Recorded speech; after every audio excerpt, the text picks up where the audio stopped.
After Caitlin Clark's injury, ticket prices have gone down 75%, which we knew would happen because if Caitlin's not there, we don't care. Obviously, we've seen that Caitlin Clark is injured. So the get-in price for the Sky versus Fever game on June 7th was $86, literally 48 hours ago. Now it's down to $25 after it was announced that Caitlin Clark was injured. So this is a 71% drop in ticket prices just because of Caitlin Clark's injury alone. Angel Reese stepped into a nearly empty arena, so quiet, you could hear a pin drop. No Caitlin Clark. No cheering fans. And clearly, no warm welcome. Reese didn't take it well. Her reaction? Let's just say it was more intense than a reality show blow-up. The moment she realized she wasn't the center of attention anymore, things got tense, fast. What followed was a scene so awkward, it made the silence feel even louder. Want to know how it all unfolded? Buckle up. This behind-the-scenes drama says a lot more than the scoreboard ever could. And unfortunately, news broke that Caitlin Clark unfortunately has sustained a quad strain injury from the sound of it and is out for, it sounds like, at least 2 weeks. Justin, did you have some more info on that? Yeah, 2 weeks that she's out with a quad strain injury. The Fever head coach, Stephanie White, this is a quote from her talking about this. Obviously, Caitlin Clark is a competitor and wants to play. Obviously, everyone wants to watch her play, but for me, it's about making sure we address this in a way that doesn't affect her long term. Sounds totally reasonable. I think obviously she's instrumental to what that team does. She's very. Angel Reese walked into the arena with big energy, like she was about to headline a sold-out show. But instead of lights, music, and fans, she was met with silence. No crowd, no Caitlin Clark, just a few squeaky sneakers and the thud of missed shots. The place was so empty, even the security guard looked bored, probably checking his fantasy football stats. Every missed layup echoed through the arena, each bounce off the rim louder than the last. Honestly, it felt like even the hoop was ready to call it a day. Caitlin Clark might be a demigorgon. I was watching the WNBA. There was nothing on the TV. So I said, why do I just support women? I'm a proud feminist anyways. It was one of the worst things I've ever watched. All I saw was straight bricks. But Caitlin Clark might be a demigorgon. That girl can hoop. I will say, Caitlin Clark, your ass need a new team. The people on your team some trash. And I know you can't even tell them that they're trash, so I might need to talk to your coach. I was watching the last 4 minutes of the game. I know y'all niggas ain't watch it, so I'm gonna explain it to y'all. Caitlin Clark had like 6 open passes to their teammates. Wide open layups. They missed every single layup. Them niggas lost the game. And for a game, Caitlin Clark had to take a 99% contested 3 because she knows she can't rely on them sorry ass niggas, so she had to shoot herself. Caitlin Clark, we gonna need to find you another team. I would say pairing you with Andrew Reese would be some cinema, but if your teammates is breaking like that, your ass definitely can't be with Andrew Reese. We need to pair you up with like Asia Wilson. Let me know what y'all think in the comments. It's been a tough stretch for Angel Reese, who's branded herself as the Bayou Barbie. She's been promoted as one of the league's stars, but lately, her performances have told a different story, more highlight reel for the wrong reasons. And before anyone jumps in with the usual haters gonna hate defense, let's keep it real. Fans paying premium prices for courtside seats expect to see top-tier play, not someone shooting 2 for 17 while celebrating like they just made history.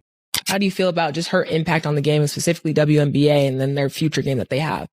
With Caitlin Clark not being there for this game, it is obvious that people were not going to want to see the game without her because it's the camaraderie. Is almost like seeing Bird against the Lakers without Magic, or Magic against Boston without Bird.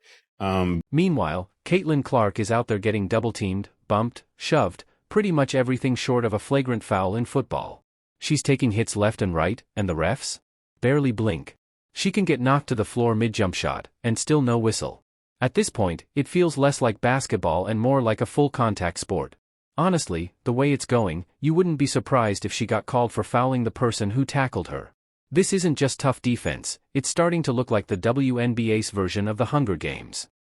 This is not the time to hit the panic button, but it's time to feel concerned about the Indiana Fever. They are horrible without Caitlin Clark. They look awful. Caitlin Clark is literally the Michael Jordan of the WNBA. She makes everybody around her better. Like, Lexi Holds literally Steve Kerr. Sophie Cunningham may be John Paxson.